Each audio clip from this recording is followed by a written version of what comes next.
চলে এসেছি নদিয়া জেলার রানাঘাট থানার অন্তর্গত কামালপুর গ্রামে, যেখানে পৃথিবীর সবচেয়ে বড় দুর্গা প্রতিমা তৈরি হচ্ছে। চলুন এবার এগিয়ে যাই, আগে দেখি কতটা কাজ এগিয়েছে সেটা দেখব, সেই দৃশ্য আপনাদের সামনে তুলে ধরব। এত বড় বিশাল আকৃতি প্রতিমা, যেটা টুকরো টুকরোভাবে গড়া হয়। দেখতে পাচ্ছেন হাত নিচে পড়ে আছে, বিশাল আকৃতির হাত। বডির বিভিন্ন পার্ট তৈরি করে এখানে রাখা আছে। তো এত বড় প্রতিমা দাঁড় করানো চারটেখানি কথা না। আর যেখানে দাঁড় করানো হবে দেখুন কত উঁচু, ঘাড় ব্যথা হয়ে যাবে উপরের দিকে তাকালে, এতটা হাইট। আর এই পাশে হাত রাখা আছে, আর কিছুটা ড্যামেজ হয়ে গেছে হাতগুলো, এগুলো মনে হয় রিপেয়ার করা হবে, আবার সারানো হবে, ভেঙে গেছে। বিশাল আকৃতির সব হাত, আর এটা মনে হয় হাতেরই একটা অংশ। এখনও প্রতিমা গড়া অনেক বাকি, তাই দেখছেন কত লোকজন এসে গেছে, এখানে ভিড় জমিয়েছে দেখার জন্য।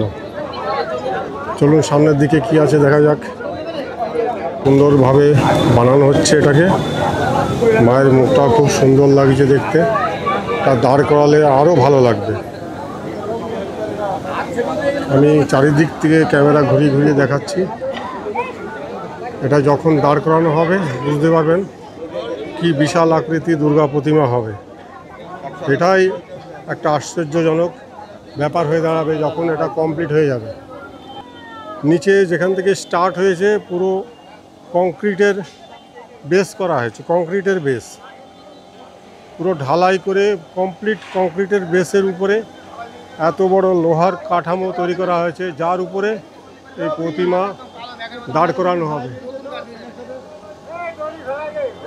এখন দিন রাত এক করে কর্মচারীরা খেটে চলেছেন, ওই যে দেখতে পাচ্ছেন কাজ করছে। হ্যাঁ ভাইপো, কবে কবে রেডি হচ্ছে এটা? পরশু দিন রেডি হয়ে যাবে, তারপরে 24 তারিখ। একটু উপরে তাকানো যাচ্ছে না, মনে হয় যেন আকাশে ঠিক আছে, আকাশে ঠিক আছে। তবে দূর থেকেই দেখবে, কাছে এসে তো দেখা যাবে না, ঘাড় ব্যথা হয়ে যাবে। এই হচ্ছে অসুর, বাপরে বাপ, দেখে ভয় লাগছে। হ্যাঁ, এখানে স্প্রে রং করা হচ্ছে, এদিকে ওয়েল্ডিং হচ্ছে। এই যে কাঠামোটা কীভাবে বানিয়েছে দেখুন, এখানে পুরো কংক্রিটের উপরে দাঁড় করানো হয়েছে, কোনো রকম যাতে নড়ে চড়ে না যায়।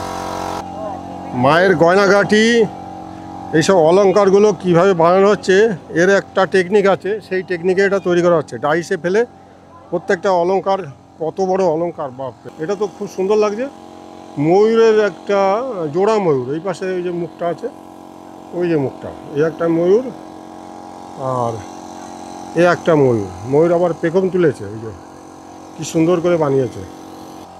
রঙের কাজ চলছে, কিভাবে করছে দেখুন, ভারী সুন্দর রং করা হচ্ছে এখানে। খুবই শক্ত, মজবুত এবং হালকা হয় এগুলো, ফাইবার গ্লাসের তৈরি তো, খুব বেশি ভারী হয় না এগুলো। কত লোহা লেগেছে বুঝতে পারছেন তো, অনেক লোহা দিয়ে ওয়েল্ডিং করে এই কাঠামোটা বানানো হচ্ছে।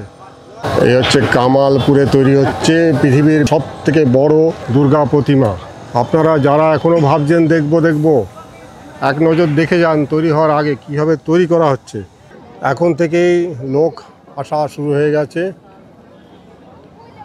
বাঁদিকে দেখতে পাচ্ছেন গণেশ, যেটা কিছুটা দাঁড় করানো হয়েছে, হাত টাতগুলো বাকি। আর মাঝখানে যে সবচেয়ে উঁচু যে মাঝখানের বডিটা, ওইটা মায়ের বডি হবে। তার নিচের শাড়ির অংশটা শুধু তোলা হয়েছে, বাকি উপরের অংশটা নিচেই এই যে পড়ে আছে সাইডে, মায়ের বডিটা নিচেই পড়ে আছে।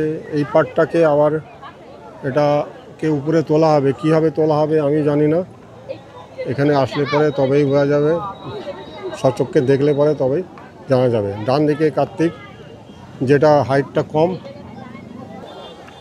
এখানে একটা ডিজাইন করা হয়েছে। হ্যাঁ, সুন্দর ডিজাইনটা, খুব সুন্দর হয়েছে। মাঝখানে আবার মুখ করা আছে, কি সুন্দর। আমার সবচাইতে বেশি আশ্চর্য লাগছে অসুরের মুখটা দেখে। এত বড় অসুরের মুখ, আমি তো নিজেই ভয় পেয়ে যাচ্ছি কাছে যেতে। হ্যাঁ, আমাকে কেন এরকম 50টা আমার মতন মানুষকে গিলে খেয়ে নেবে, এত বড় মাথা আছে। হ্যাঁ, এত বড় অসুরের মুখ। তাহলে কল্পনা করুন, আমি তো অনেক দূরে দাঁড়িয়ে, আমার মাথার উপর দিয়ে অসুরের মাথা দেখা যাচ্ছে। শুধু মাথাটুকুই এত বড় যদি হয়, তার দেহটা কত বড় হবে, এটা কল্পনা করার কিছু নেই। বাস্তব জিনিস, যেটা এখানে বাস্তবে রূপ দেওয়া হয়েছে, সেটাই দেখবার বিষয়। আমি আড়ংঘাটা থেকে এসেছি। আড়ংঘাটা?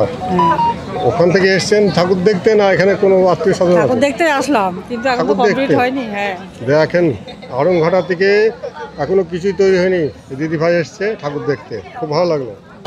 আমার বাড়ি এইটা বাড়ি? পুজো আমাদের। আপনাদের পুজো? তো গর্বের বিষয়, গতবার হয়নি, এবার হচ্ছে তো। হ্যাঁ, মুখে হাসি ফুটেছে একটু মনে হচ্ছে।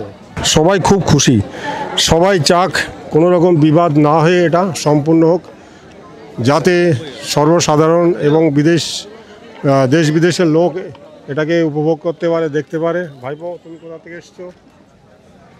আমি রানাঘাট থেকে। রানাঘাট থেকে। আচ্ছা, কেমন মনে হচ্ছে এই ঠাকুরটা এবার যে তৈরি হচ্ছে? ভালো হয়েছে। ভালো লাগছে তো? মনে আগেরবার হতে হয়নি, এবার হ্যাঁ, রানাঘাটে আশা করি হয়েছে। আমি চাকদার লোক, সবারই গর্বের বিষয়। নদিয়া জেলায় যেহেতু আমার বাড়ি।